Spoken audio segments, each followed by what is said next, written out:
um, like this journey that you went through, it started off by you actually collapsing outside of work some years ago. When was that? And tell us tell us what happened afterwards. Yeah, sure. So I this was going back to 2019 now, September 2019. The actual day was the 2nd of September 2019, a day I'll never forget. So Mm. yeah, I collapsed outside of work. My one of my workmates had managed to call her. She found me in the car park, hanging out my car, vomit everywhere kind of thing, just in a right state. I was unconscious by the time they got there. So the journey to get into that place actually began a few months earlier. Okay. From that place, it was a one day in May. I think it was towards the end of May. I kind of woke up and I was fine going about my business in the day, and then about in the afternoon I felt like this pain like on the back of my neck, on my head.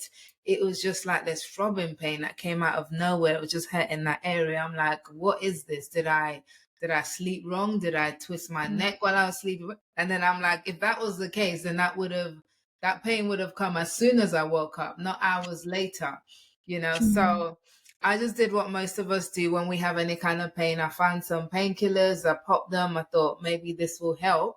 And it didn't help. Okay. The pain didn't go away. And it was literally like at one point it was like I was having a seizure almost. It would come on me in waves. It would kind of Um, fade and then it would come on really strong. And I would be like, don't touch me, don't touch me. One time I fell on the floor. Both my girls were there, and I was like, Mommy's okay, Mommy's okay. But it was like this pain was just shooting through my body, through my neck. I've never experienced anything like that before. And that pain persisted for that day, the next day, the day after that, the day after that, the day after that. It went on daily for months. ah, It was literally for a long time. and And did you get yeah, it checked out then? I did everything. I went to doctors several times. I went to A&E, called 111, called everything I could do. At one point, they checked everything and they couldn't figure out what was wrong. And then one time they prescribed me like I had like 15 pills I was supposed to be taking in one day, each time. And I'm not big on pills anyway. And I was like, Yeah. after trying it once, I was like, no, this is not happening. I'm not gonna live like this. So I ended up going private to an osteopath. And Because you because thought it was a neck because issue or I a thought it bone was a issue. neck bone issue, yes. And Yeah. that was the only thing that actually brought relief temporarily. Okay. Yeah, Okay. after I ended up going to weekly sessions for a bit and it would give me temporary relief, but that pain never fully went away. And at this point, the hospital had referred me to a neurologist, but my appointment was in November. And remember, this started Mm. in May, and but we're about a month into this now. My appointment, the earliest they could find for me was in November. I was like, Mm. what am I supposed to do with myself between now and then? But that was just the situation until that day that we spoke about at the beginning. I wasn't fully self-employed at the time. I was still juggling both worlds. So I was driving into work. I was Mm. there going on the motorway, super fast speeds, and I'm just like, I don't feel Wow. too good, I don't feel too good. And then off the motorway I go down country roads in Kent, and they are kind of narrow roads, if you know Yes, country roads. yes, It's yeah. like as I'm going down, I couldn't see the cars coming the other way until they'd gone past. It was like I Oh, was just feeling like whoosh. I was like, what was that? right. Some By the grace of the Lord Jesus Christ, I managed to end up at work, collapsed outside of work in the car park, sent some garbled message to one of my workmates. Apparently, initially, I tried to call a taxi to take me to hospital. I don't know what I was Oh, thinking. The God. text was like, call an ambulance. So, Oh, yeah, somehow I ended up in a car park without being run over or getting into a car crash. And that was where it's like, my colleagues found me and I woke up in an ambulance on the way to hospital. So, yeah. gosh. That's even that bit you've just explained sounds very dramatic, you know. It could have been, could have been so much worse. Just the fact that you were journeying, going through motorways, high speed, country lanes, and you managed to get to the hospital, you know. Yeah, yeah. Yeah. Yes. Yeah. That's amazing. Basically, yeah, that stands out for me just in terms of what you said. It's the grace of God that kept Mhm. you. Um, so then, so I guess then I'm assuming that the next thing that you remember was it waking up after the surgery? No, Or so it wasn't, the surgery didn't happen straight away. So okay, yeah, no, I woke up at the first hospital I was taken to, so in East Surrey Hospital, and they were like, okay, we found something, but we're not entirely sure what it is. And because we're not as sophisticated equipment wise, we're going to send you to this other hospital, St. George's Hospital in London, which was some miles away, because they're specialists in head stuff, you know. So sure, they put me in another ambulance, sent me to St. George's Hospital. By that time, my husband arrived and stuff. And when we got to the hospital and they did all their tests, they were like, sorry to tell you this, but we found a brain tumor. You know, you have a brain tumor. So I'm like, mm, what? You know? And sure, yeah, and they were like, you can't go home. You know, we have to kind of hospitalize you and stay here. So it was a benign tumor, which mm-hmm, basically means the difference is it doesn't spread mm, quickly. So it was mm-hmm, located in that one place in the back of my head. It was like about the size of I can't remember how they described the size. Everything was like a blur. You know, you're hearing it and it's like a brain tumor. mm, You're in shock and they're saying lots of sure. stuff and I'm still And you're trying to taking it process, in because you yeah, you're know? processing it. Yeah, Yeah. I'm still trying to process. So yeah, and I ended up staying in hospital for that entire month of September. The first couple of weeks, almost a couple of weeks, was leading up to the surgery, getting me ready, blood tests, all kinds of stuff that was needed. And then the last few weeks was recovering from the surgery. I had a 6-hour surgery, spent 3 days in intensive care. And then from there, just kind of recovering and getting physio help to kind of get back on my feet before they let me back out into my real life, you know. Right. Oh, wow. So, okay. So, I mean, tell me about that recovery process. So you had the 6 hour surgery and, I guess that rehabilitation. Tell me about the recovery process and how you were able to, um, overcome those emotional and psychological challenges during that recovery process because, you know, um, like you said earlier, just even hearing about brain tumor, that was a lot to take in and process. So, how was that recovery process for you in terms of your emotional and psychological, the challenges that you had to overcome? Yeah, sure. So I've always been somebody who kind of, I'm a glass half full person, Okay. you know. So Yeah. that's the thing. And I'm also Christian. And my faith is a major part of who I am and how I get through life. You know, my Mm, faith in Jesus is like a big part of it. So the very first reaction I had actually when they told me about the brain tumor was one of relief, you know, because yeah, I had lived in pain for so long and that pain was really bad. Like it was so hard to describe to anybody. Like it was at one point when I was at work, I would literally run to the toilet every time this thing came over me and it was like I was having a fit. And they must be mm, thinking this girl keeps going toilet. She must drink a lot mm, of water, which I did anyway. So it was a good cover. But yeah. several times a day I would be running into the toilet. So anyway, so that first thing was relief, and then it was kind of like, but And I God, guess, like, sorry, why? it was relief because you had identified what the cause Yes, was rather than yes, wondering what's going on.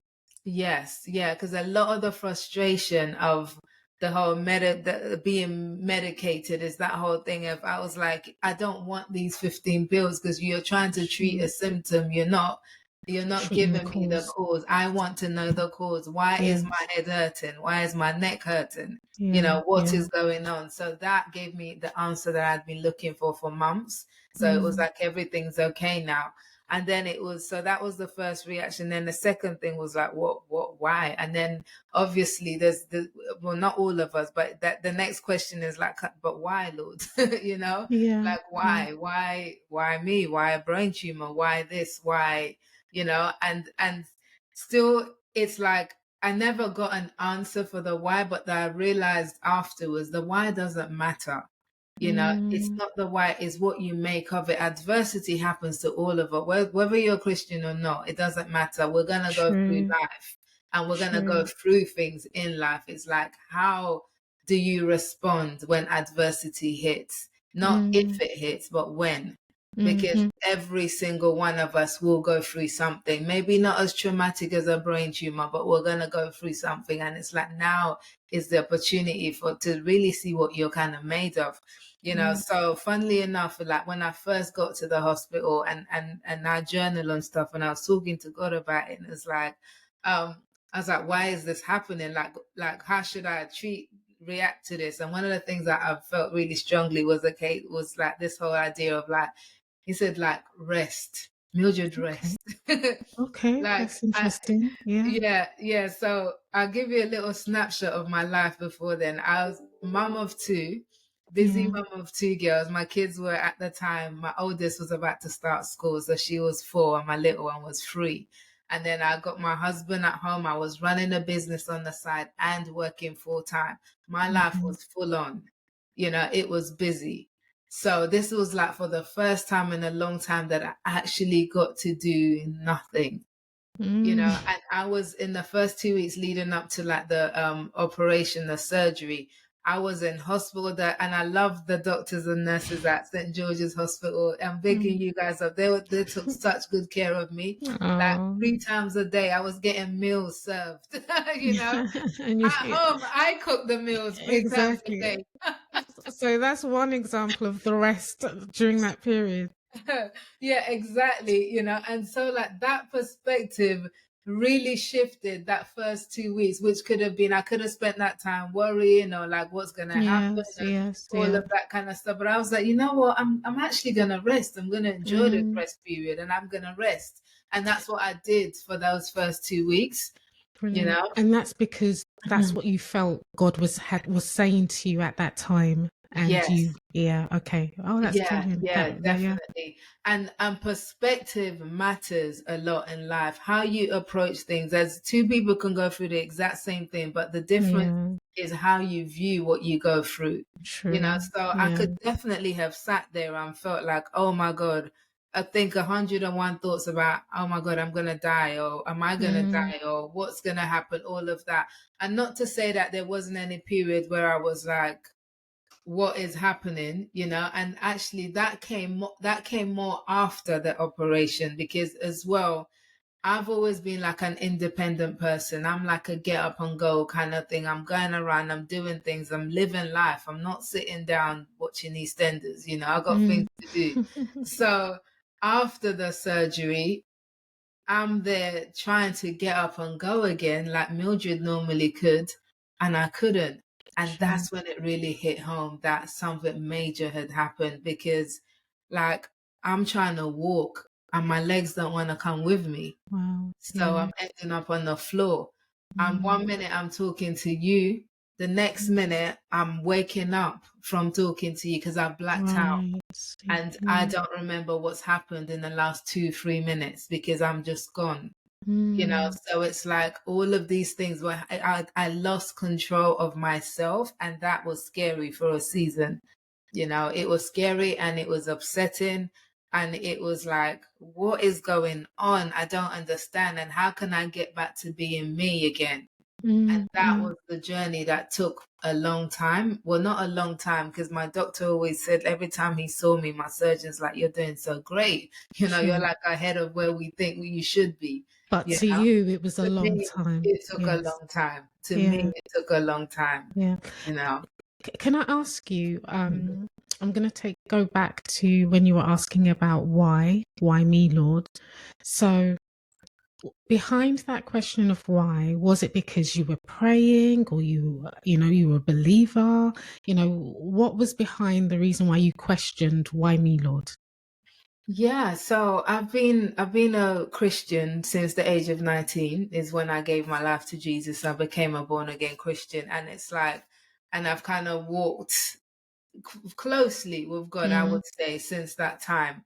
So it was like there's this, I will call it a false idea that a lot of us have in Christianity, that if you're a child of God, it means bad things don't happen, won't happen, and can't yeah. happen to you, you Mm, know? So, but actually in the Bible, Jesus says, you will go through many trials, but I have overcome them all. You will overcome. So we mm, will go through trials, but we will overcome, you know? mm, So I was of that thinking of, why should this happen to me? Like, kind of thing. I mm, mean, like, why? I'm a Christian, I love Jesus, and like, what is so that's where the root of that came from, which I came to understand is not, that's not right, that's not correct. It may mm. be natural reaction. God wasn't angry with me or anything for asking. There's a natural reaction, but it's Yes, of like course. that's the wrong focus. The focus isn't why. And now, 4 years on, looking back at all the things that have happened as a result of that one incident, all the Mm, people's lives that have been touched from me sharing the story, mm. it's like that has been a blessing, that I didn't ask for, that I didn't Sure, want, sure. you know, even how the strength that I discovered in myself that I didn't know that I had in me, all of Mm, that came through this one trial. sure. So the good, there's so much good that has come out of that bad situation that would never have come had that bad situation not happened. Got you. Got you. Yeah. So, like you were talking about, that, let's call it that rehabilitation process, that time of rest where after the surgery, literally you were forced to slow down and almost like pace yourself, really. So, Mm. what would you say was the breakthrough moments or the turning points that really stand out to you during that recovery journey? Yeah, so it was, and I really wanna, I am so grateful that at that period of my life, so many people rallied around me. It was Mm. unbelievable. The kind of love that I felt, and not just from my immediate family, my husband and my kids. Though my kids came to visit me in the hospital, and I'm Oh, all like tubed up, the oh, wires everywhere. My older yes. one, like, she wouldn't come near me because she was scared Scared. that she would Yeah. hurt me, kind of Ah, thing. So she okay, kind of okay. kept her distance. When my little one, who's very much a hugger, was like, "Mommy, what's going on?" kind of.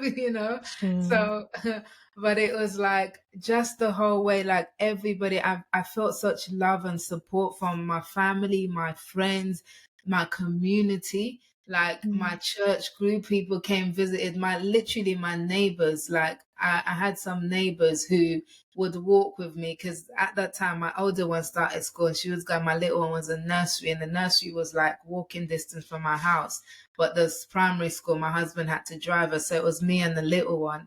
But I couldn't walk her to school on my own because for the mm, first 3 months I would be blacking out and fainting randomly, oh, so it was right. actually dangerous.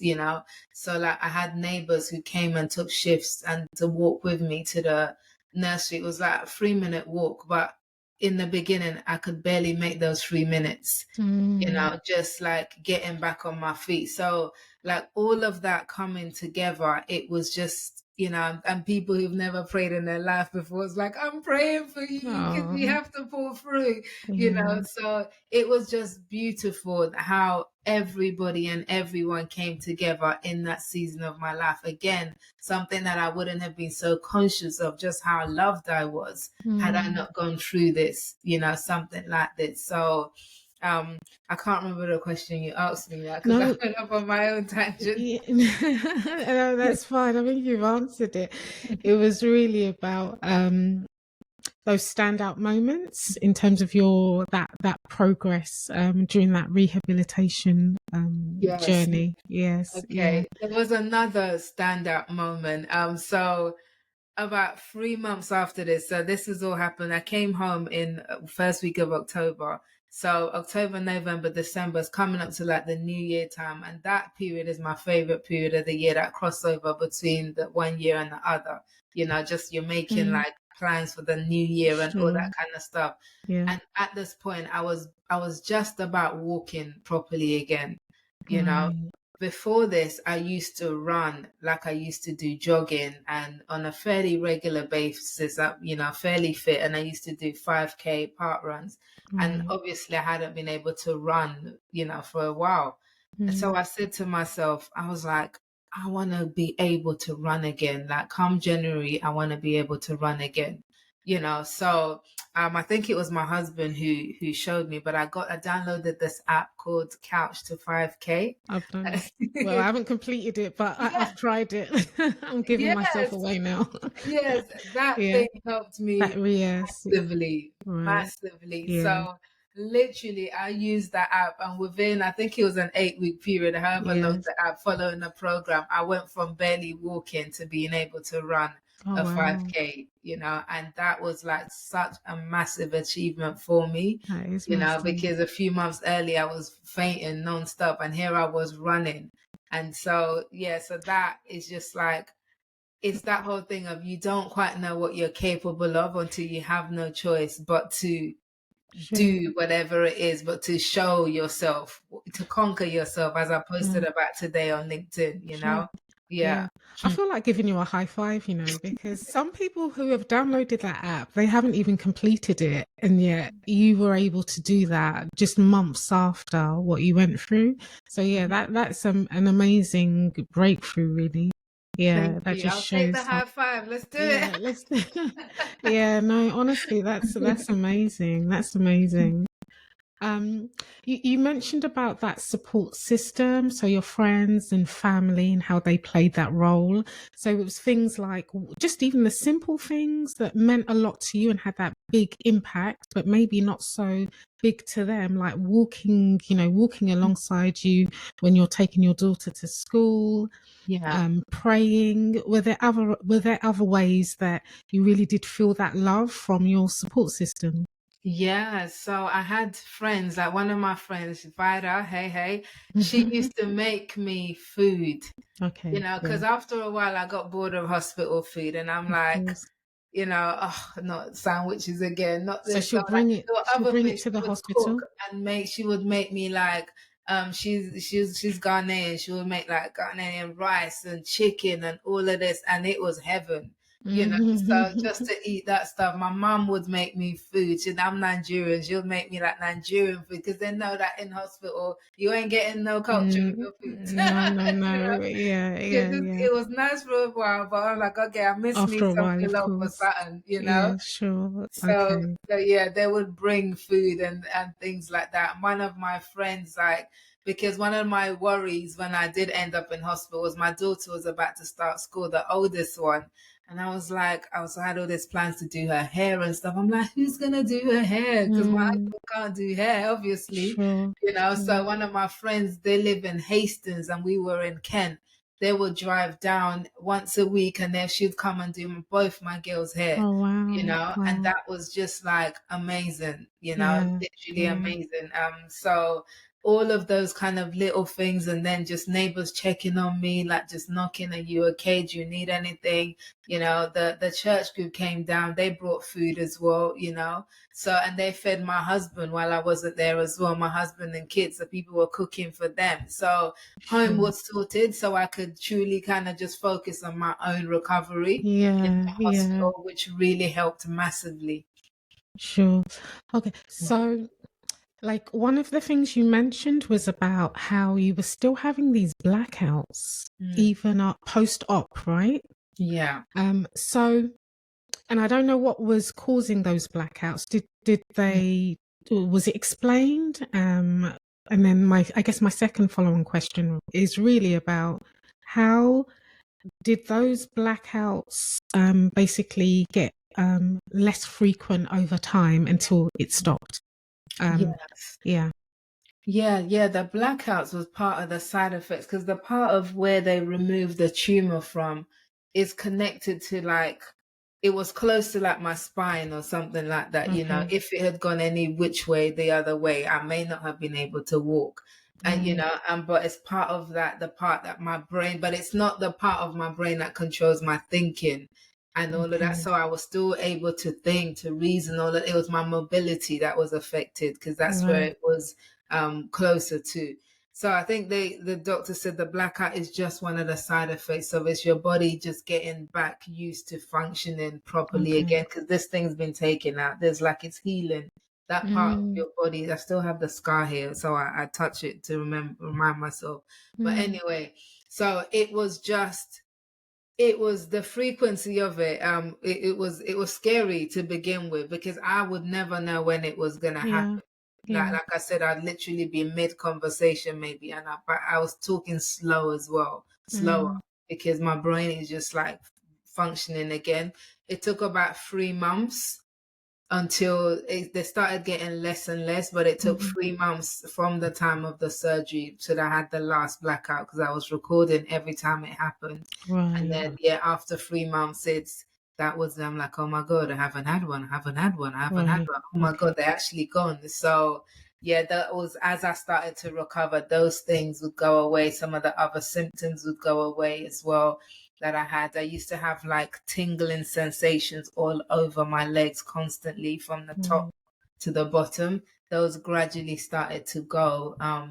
I've got like tiny, tiny little bits left on my feet from there, mm, but it doesn't bother me or anything like that. So it's just, yeah, my body gradually started to recover with time, with rest, with some medication, and just I also try to push myself sometimes a bit too much. My husband would be like, don't do that, stay here, don't let me carry you up here. I'm like, but no, oh, no, no. So oh, sure. yeah, but eventually we got there. Sure. And like, what was I gonna say?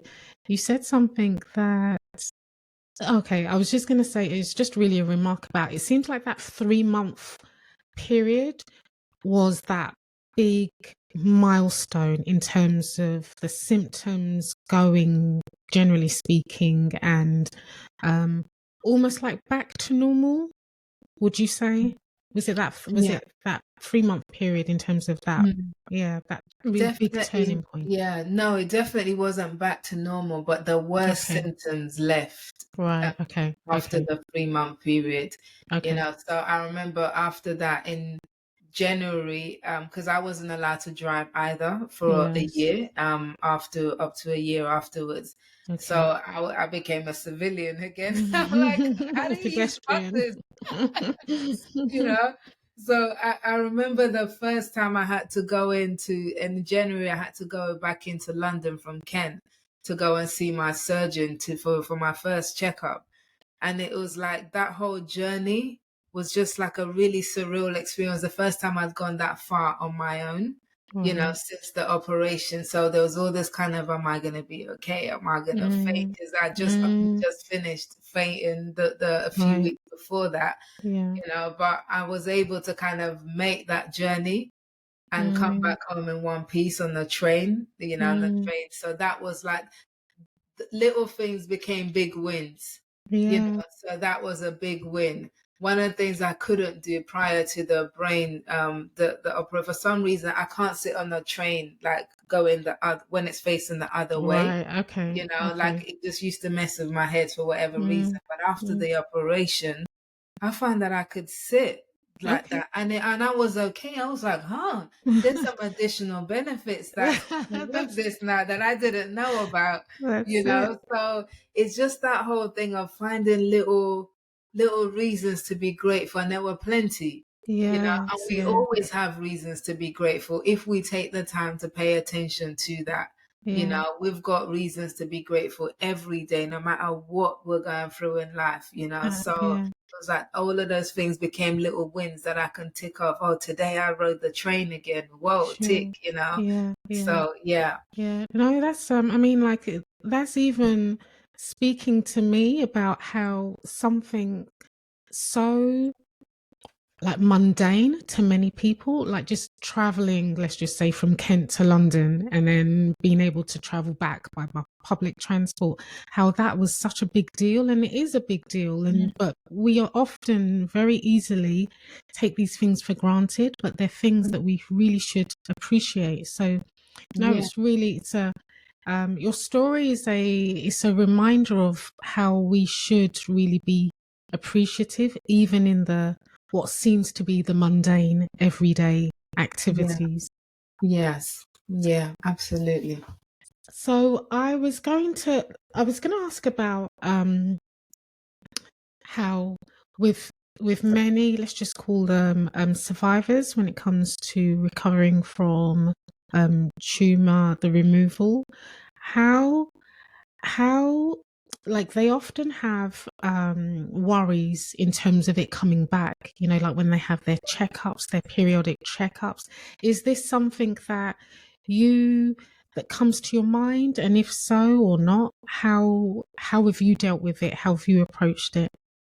Yeah, that's a really good question because when they did my surgery and they removed the tumor, I can't remember what the exact percentage was. They said we got 97%, I think it was, of the tumor Okay. out, you know, and they said there's a little tiny bit remaining, and we can't reach. Okay. However, we can use Okay. chemotherapy to Yeah. get rid of the rest of it, and zap it, and also potentially to stop it from coming back, Mm, but it's your choice. You don't, we recommend that you do, but it's mhm, your choice. But by the time they finished telling me, this was a few months after all the side effects of the possible chemotherapy, I said no. mm, I said I don't want that. I had to be like I had to be coming into the hospital every single day for like 6 weeks to get the chemo. Like I'm gonna lose my hair, I'm gonna put on weight, the moods, mm. all of that kind of. I said no. I said, and this is where my faith. This is why I say I it's was such an going to important ask. part of my Yeah. story. This is where my faith in God and Jesus Christ kicked in. I said, I don't believe that that is the will of God for my life. One, and Mm, two, I don't believe that my work here is done. So I know I'm not dying yet. mm, This is like there's so much more in me. I know I'm not dying yet. And I don't believe that living in that state is the will of God. So I believe that this tumor has been caught and is gone. mm, Like this is like I am not going to do this chemotherapy because I don't want that. And I really kind of I was fully persuaded that this thing is gone and it's not mm. going to come back. I was and I am, you know. And to Sure. this day, every time I go to my doctors, and I once a year have to go and see him. Initially, it was twice a year. Now it's Mm, once a year. He does the thing. They do my MRI scan. They show me the thing. It's like, you're good. You're great. mm, There's nothing mm. there, you know. So that's the thing. So it has gone according to your faith. So be it. Sure. I know it's not always easy to do, but it's when you go through these things, it's like it's either your God is real or he's not. True. That is Yes. the thing. Yeah. And also if we take it away from someone who's not a believer, right? If you're not a believer and you're listening to this, you're like, but I don't have God. But what you believe can become reality in your life. What Mm, you believe and accept can become reality in your life. If you believe that your thing is coming back and you spend your time worrying about it constantly, even that very act in itself can invite it back into your life. So mm, I know this might be sound like I'm making it all simplistic, and I know it's not simple at all. And this is a complex thing, and I didn't invite the brain tumor into my life in the first place. Do you understand? So mm, I'm not saying that what we get or don't get is based on just us, but there is definitely an element of faith where what you believe about yourself can become the reality in your life, depending on whether that's good or bad. So, sure. and I knew that for me, if I start worrying and thinking that this thing might come back, then that's what I'm entertaining. And guess what? That's what I'm feeding, you Mm, know? And I didn't want that in my life. I didn't want it to come back. I was focused on recovery. Like I said, I know I've got much more to do in this world. It's not my time yet to go. And that was where my focus was. And thank God, 4 years on, here I am today, still telling the story, still recovering. I'm recovered, but it hasn't come back, and it's not coming back. And I thank God for that. Mm. So Mildred, like all throughout, you've been really open about your faith, your belief in Jesus, and and how that's helped you through. What is there anything else you would say about how that experience affected your faith? Like even now, back then, or even now? Yeah. Yeah, it's that without that faith, I don't think I would have gone through this and come out roses. Mm, I'll be straight up honest with you, because I went through some really hard times and some low times. There's even a point after my surgery, I had about 8 nightmares in one night. I wrote them down, 8 different, all of them involved people trying to kill me one way or the wow. other, you know. In the same night, it was like terrors of night. Mm, There's a scripture in Psalm 23 that talks about, when though you walk through the valley of the shadow of death, I am with you. I literally walked through the valley of the shadow of death in this whole experience. I was like, I now get that scripture. David mm, weren't just sitting there talking about, hey, I went through the valley. It's like he was going through something that was so dark and so deep that mm, he felt like he was walking through the valley of the shadow of death. And I could relate.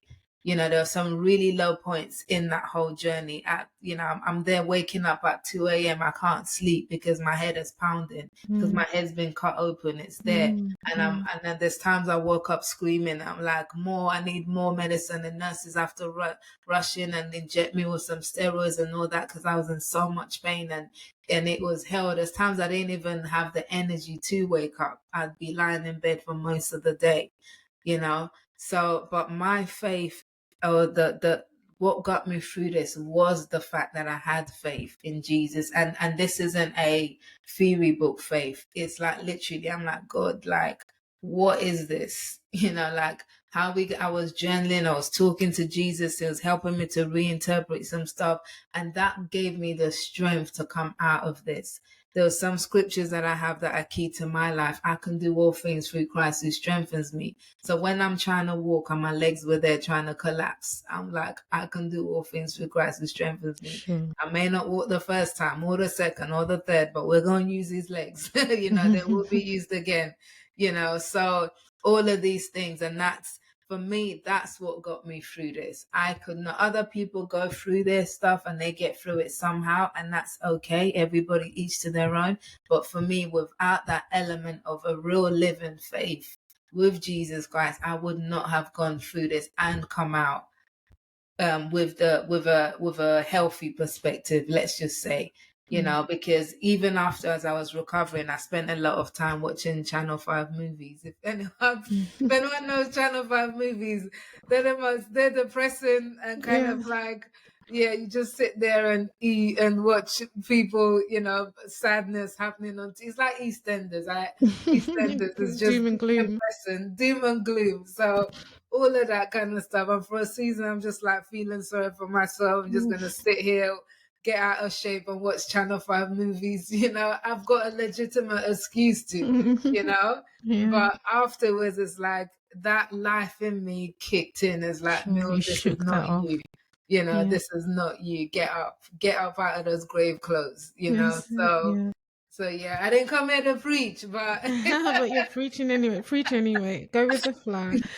S- I was going to. So you've mentioned at least two scriptures so far. You've mentioned Psalm 23, and you've also mentioned about I can do all things through Christ that strengthens me.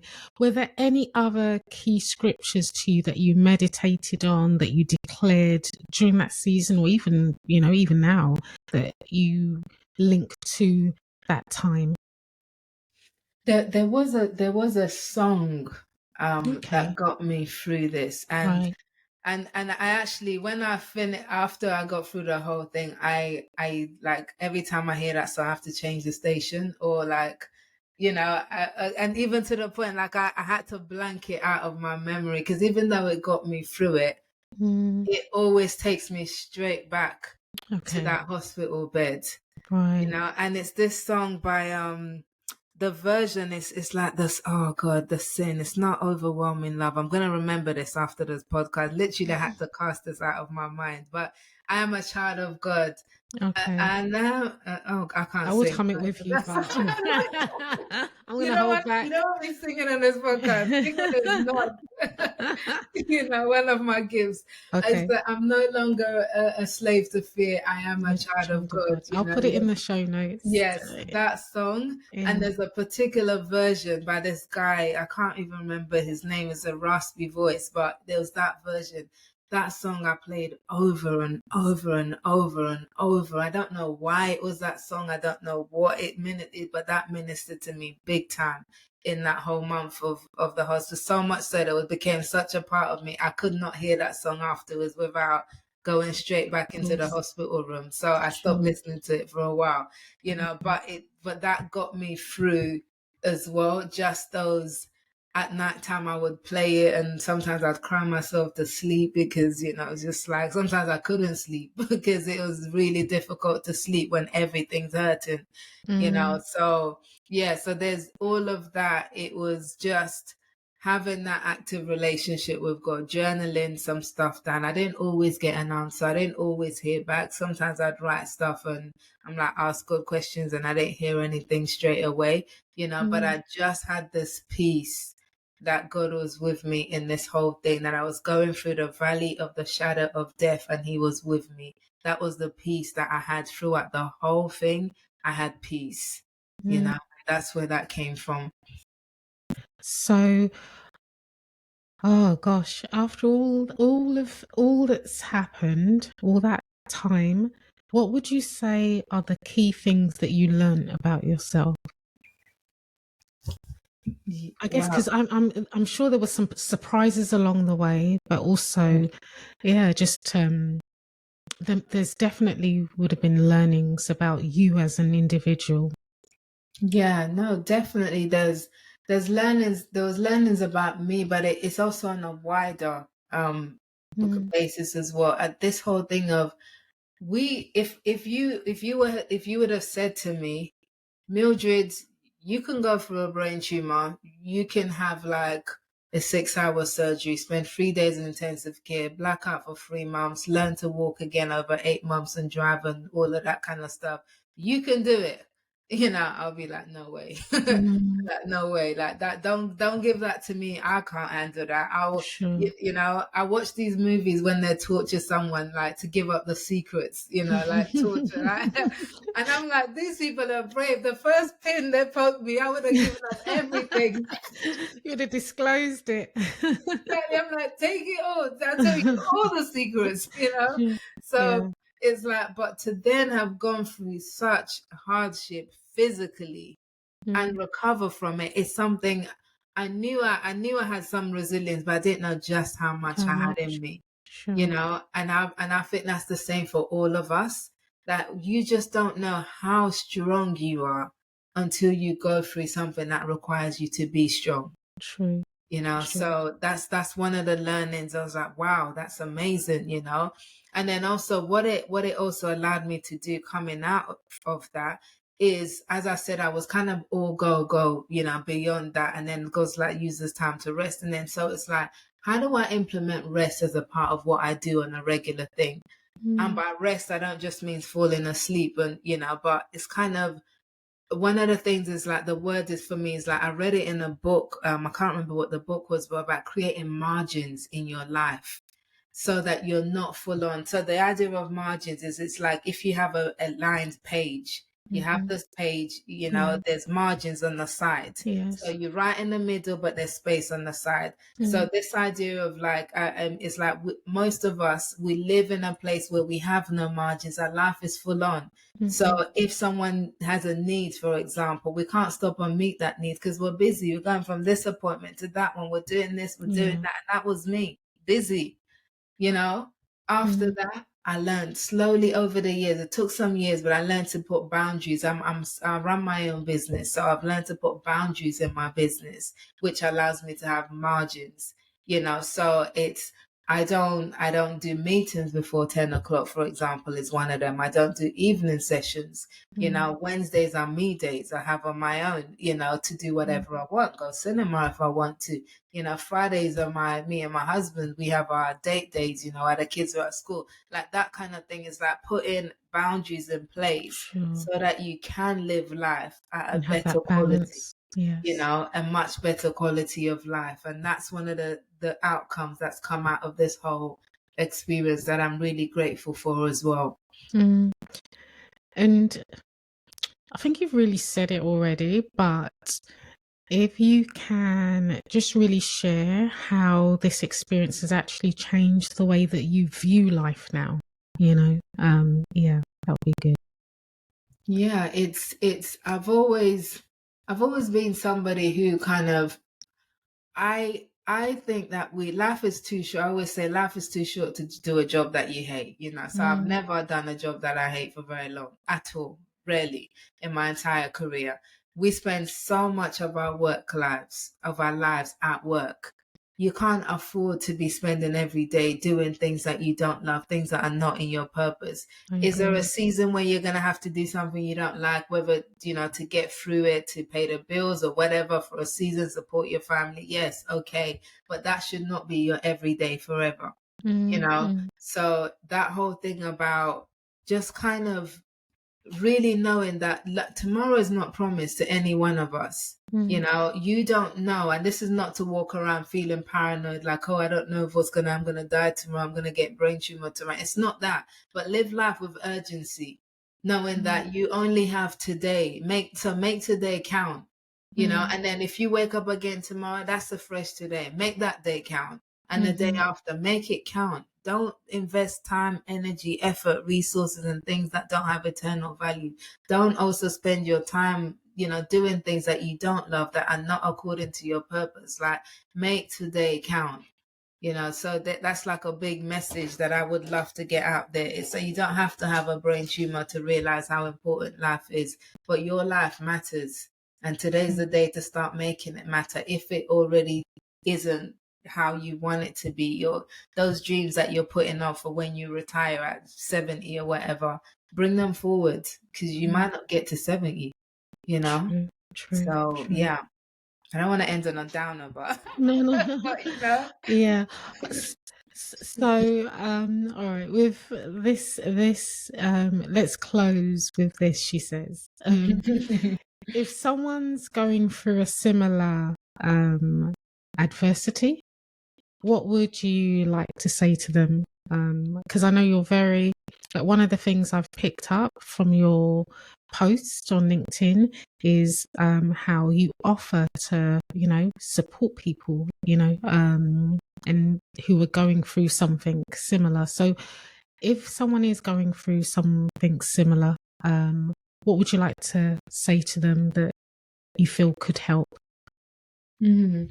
Yes, I did put that on the post where I spoke about the 4-year anniversary. I did Mm, say kind of if anyone's going through, because you just don't know looking at someone what they're going through or what they've been absolutely. through.